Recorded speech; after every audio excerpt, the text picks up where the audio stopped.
কার দরজায় কখন কিভাবে দাঁড়াতে হবে তা কেউ আগে থেকে জানেন না। জীবন বদলে যায় এক মুহূর্তে।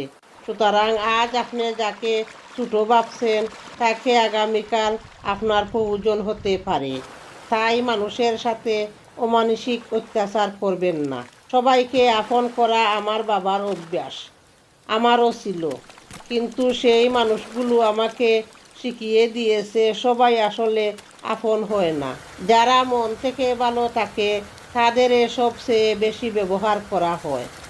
যারা ক্ষমা করে তাদেরই সবচেয়ে বেশি আঘাত দেওয়া হয়। সেটাই মানুষের ধর্ম। যারা আপনাকে অবহেলা করেছে তাদের জন্য কাঁদা বন্ধ করেন। নিজের জীবনটাকে এমনভাবে গড়েন যাতে তারা দূর থেকে শুধু তাকিয়ে থাকে।